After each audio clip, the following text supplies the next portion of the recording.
presidente Jair Bolsonaro divulgou pelas redes sociais um manifesto em que explica suas motivações para concorrer à reeleição e conclama os brasileiros à união.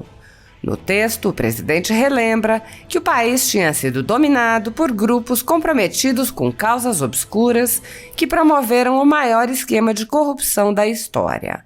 O presidente mostrou mudanças ocorridas em seu governo e alertou: aqueles que se beneficiavam com velhas práticas oferecem dura resistência a essas mudanças e, incapazes de negar a sua eficácia, tentam vencer pelo cansaço. Mas se os maus não desistem de se apossar do país, os bons não podem desistir de lutar para protegê-lo. Ouça o texto divulgado pelo presidente Jair Bolsonaro. Abre aspas. Somos um só povo, uma só nação. Entre nós não há essa ou aquela cor, não há esse ou aquele sexo, não há essa ou aquela classe social. Entre nós há brasileiros que temem a Deus, que defendem a nossa pátria amada chamada Brasil, que respeitam a família e que amam a liberdade. Está escrito há 2000 anos. Todo reino dividido contra si mesmo será arruinado e toda cidade ou casa dividida contra si mesma não subsistirá. Mateus 12, 25. Por décadas, tentaram nos dividir de todas as formas e a consequência para o Brasil foi a sua quase total destruição. Os que hoje tentam voltar ao poder já tiveram uma chance, mas ao invés de cumprir a honrosa missão de servir aos interesses do povo, preferiram se servir do povo em prol de seus próprios interesses, promovendo a ideia equivocada de que só existia uma maneira de governar o país. Como revelaram os próprios integrantes do maior esquema de corrupção de nossa história, não se fazia um só acordo sem propina, não se realizava uma obra sem antes negociar vantagens ilícitas, não se fazia campanha sem lotear cargos e ministérios previamente. Assim era o Brasil. Por conta desse modelo nefasto, antes mesmo de assumirem, os governos já tinham se comprometido com causas obscuras, alheias aos anseios do povo, ao invés de trabalhar na busca de soluções para os problemas reais do Brasil, se ocupavam na busca de atender aos conchavos. Esse ciclo foi quebrado após vencermos em 2018. Pela primeira vez na história, um governo foi montado de forma independente e técnica, o que deu aos nossos ministros e presidentes de estatais e bancos a autonomia para trabalhar, não mais por grupos políticos, mas pelo bem de nosso povo. Seria muito mais fácil ceder às muitas pressões que recebo em troca de uma falsa paz e de uma bela biografia, mas escolhi ser fiel àqueles que em mim confiaram. Escolhi não condenar o Brasil e os brasileiros ao mesmo ciclo cruel de exploração que nos dominava no passado. Seria mais fácil, como outros fizeram, dar para a parte da imprensa o que ela sempre quis, em troca de afagos e elogios para mim e para meu governo. Mas escolhi apenas defender gratuitamente a sua liberdade, algo que só não tem valor para quem não possui o menor apreço por ela.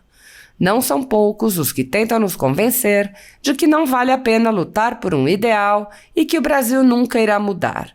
Alguns chegam a usar a tentativa que sofri para tentar me convencer de que é melhor deixar para lá, de que não vale a pena mexer com peixe grande.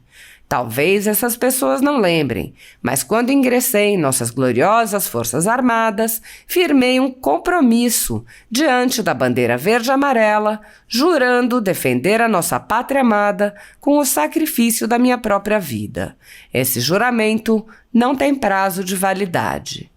O caminho que escolhemos pode ter sido menos vantajoso para quem deseja a simpatia e o apoio dos maus, mas foi o ponto de partida para libertar nosso povo de tudo aquilo que sempre o sufocou: o socialismo, a violência, a burocracia, os altos impostos e a corrupção generalizada. Todos esses problemas foram reduzidos de forma histórica e os avanços seriam ainda maiores não fossem os obstáculos alheios às nossas vontades que surgiram pelo caminho e que atingiram o mundo inteiro, como o maior desastre sanitário do século XXI e a guerra no leste europeu. Apesar das dificuldades que trouxeram, essas tempestades não serão capazes de destruir a colheita dos frutos da prosperidade que plantamos com grande esforço na terra arrasada que encontramos em 2019, pois criamos as condições necessárias para torná-la fértil novamente. Mais do que fértil, tornamos essa terra mais produtiva e sustentável, oferecendo um ambiente mais atraente, com maior perspectiva e segurança para aqueles que aqui querem produzir e possibilitando cada vez mais a geração de empregos e de riqueza para os cidadãos brasileiros. Tornamos realidade aquilo que fizeram nosso povo acreditar ser impossível. Hoje, obras são concluídas antes do prazo, estatais não dão mais prejuízos, empresas são abertas em até 2 dias, pagamentos são feitos sem dar bilhões aos bancos e impostos são frequentemente reduzidos. Obviamente, aqueles que se beneficiavam com velhas práticas oferecem dura resistência a essas mudanças e, incapazes de negar a sua eficácia, tentam vencer pelo cansaço. Mas se os maus não desistem de se apossar do país, os bons não podem desistir de lutar para protegê-lo. Sabemos que os últimos anos foram cansativos, que muitos, bombardeados com narrativas e perseguições, perderam a esperança, se entregando à falsa ideia de que não vale a pena lutar. Mas como disse Martin Luther King, para que o mal triunfe, basta que os bons não façam nada. É com esse espírito que aceitamos a missão de seguir lutando e trabalhando para cada vez mais transformar em realidade o que diziam ser impossível e mostrar ao mundo que este país é capaz, sim, de se tornar uma grande potência à altura daquilo que nosso povo sempre sonhou. Fecha aspas. Muitos brasileiros estão vivendo sob o jugo de uma ditadura em que seus direitos e garantias fundamentais estão sendo desrespeitados.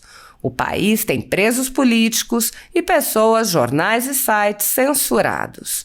A pretexto de combater a pandemia, liberdades foram suprimidas. O povo perdeu a liberdade de ir e vir, a liberdade de trabalhar, a liberdade de expressão, a liberdade religiosa, entre outras. O povo perdeu o direito à educação, à manifestação do pensamento, à informação livre e até mesmo à propriedade privada. Parlamentares foram presos, censurados, tiveram seus sigilos quebrados e foram proibidos de se expressar publicamente. Um presidente de partido está preso há meses, proibido de se expressar publicamente. Jornais foram estourados e censurados, e jornalistas foram presos, perseguidos e proibidos de se expressarem publicamente. Empresários e cidadãos são presos sem sequer indiciamento e têm bens apreendidos por ordem de juízes agindo fora de suas atribuições. Pessoas são investigadas em inquéritos secretos, acusadas de crimes inexistentes e advogados não têm acesso aos autos para defesa. Arbitrariedades são cometidas sem que os cidadãos tenham qualquer chance de defesa. A totalidade da renda da Folha Política e também de outros sites e canais conservadores está sendo confiscada a mando do ministro Luiz Felipe Salomão, ex-corregedor do Tribunal Superior Eleitoral, em uma decisão que recebeu o respaldo dos ministros Luiz Roberto Barroso e Alexandre de Moraes. Há mais de um ano, toda a renda do nosso trabalho é retida sem qualquer justificativa jurídica. Se você apoia o trabalho da Folha Política, que há 10 anos mostra os fatos da política brasileira e pode ajudar o jornal a permanecer em funcionamento, doe qualquer valor através do Pix, usando o QR Code que aparece na tela ou o código ajude@folhapolitica.org. Caso não utilize Pix, há a opção de transferência bancária para a conta da empresa Raposo Fernandes, disponível na descrição deste vídeo e no comentário fixado no topo. Há 10 anos, a Folha Política vem enfrentando a espiral do silêncio imposta pelo cartel midiático que quer controlar a informação. Pix, ajude@folhapolitica.org.